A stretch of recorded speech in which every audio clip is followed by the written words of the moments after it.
Hey everybody, welcome back to the Wood Traveler, episode 2.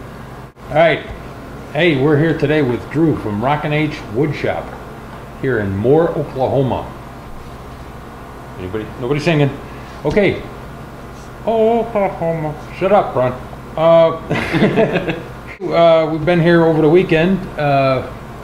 Drew and I did a project. Had to get a little bit on the out of control side. Drew normally builds these exquisite hammers. These are nice dead blow hammers. They're filled with buckshot.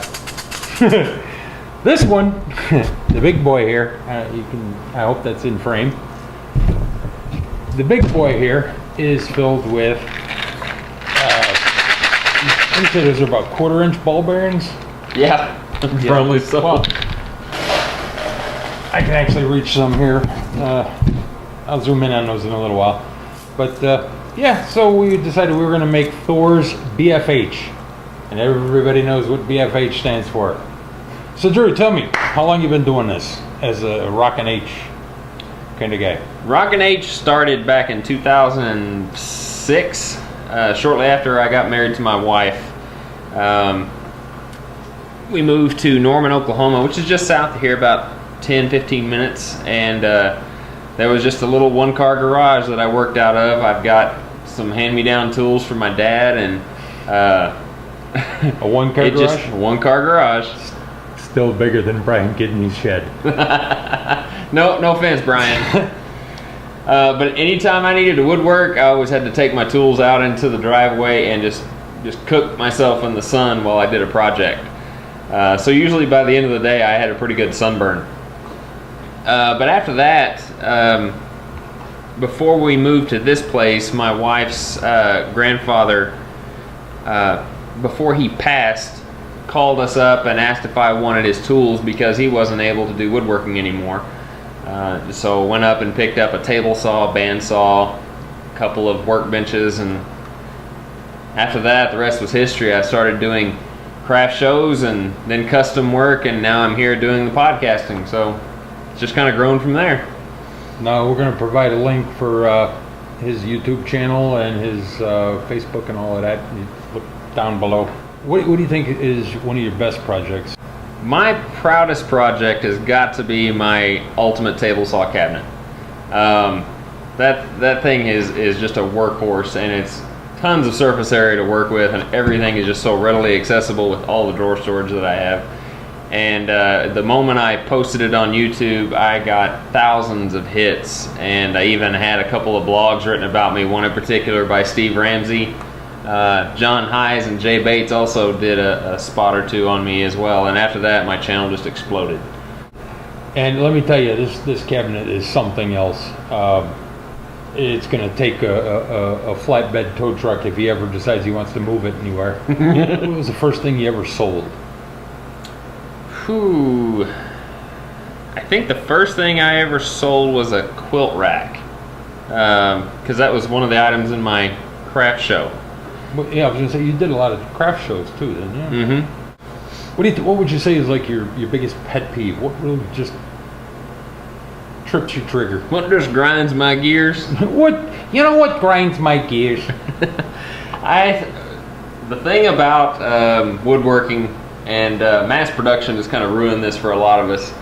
People will come to my craft shows when I used to do them and walk into my booth, walk up to something they really liked, look at the price tag and go, oh, I can get this at Target or Walmart much cheaper. Let's go. And just walk out of my booth. And I just want to throw something at them as they're walking down the aisle. That has got to be my worst pet peeve. I tell you, if you want Walmart quality, please don't buy my stuff. That's I've been saying that. What besides woodworking, what else do you do for a hobby kind of thing? I mean, I like to bike ride. Back whenever I was younger, I used to do trick riding and BMX freestyle, stuff like that. But I really don't have another hobby per se, because I mean my 40-hour work week job just takes it out of me, and I just don't have a whole heck of a lot of time to do much else whenever I'm doing podcasting. Well, that's totally understandable.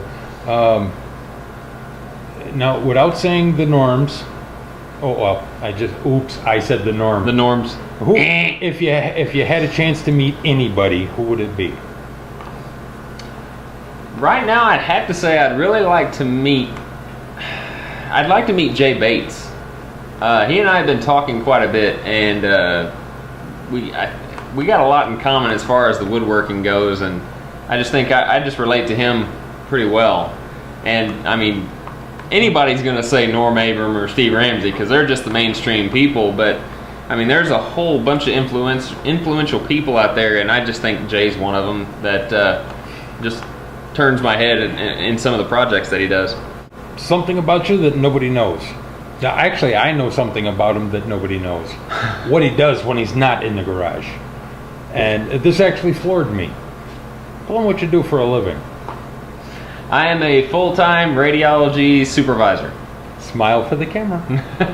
But the thing that most people might not know is that I was a black stripe, which is just one rank below black belt in Taekwondo that I took for 12 years. Okay, like I told you guys, my proudest moment has got to be my table saw cabinet. And if you can kind of see the top in the frame right now, it is just a massive, massive unit. And it basically is the size of a piece of 4x8 sheet of plywood.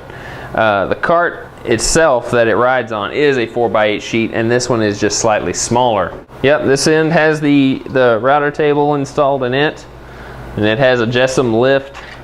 Sorry, we just got done with the project today. But it's got a JESSM lift with a 1 1/4 horsepower router. It's a Craftsman model that has a variable speed on it.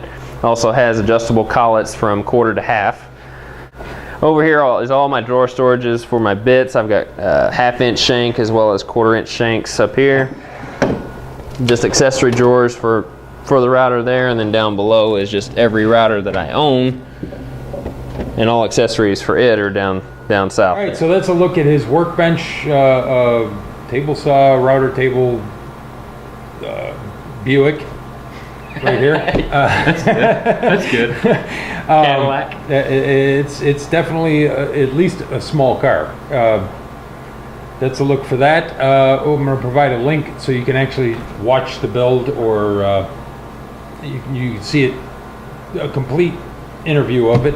And there's a video series of the entire thing as well. So it's like a 10-part series that I've got on my YouTube channel, and it's one of my most popular videos. So you won't be disappointed. Stop over, give them a like, check out the videos. It's been a pleasure being here. I appreciate you putting up with me and sponsoring my visit and talking with all my viewers. And hello to all your viewers, because now they're going to be over here visiting. Just give us a like, drop us a comment, stop by and see my weekly blog. This week, coming up after this shot, after I pull out of here, I'm heading for Texas, and I'm going to stop at a couple of interesting places on the way, I hope. Well, I hope they're interesting. And join me then.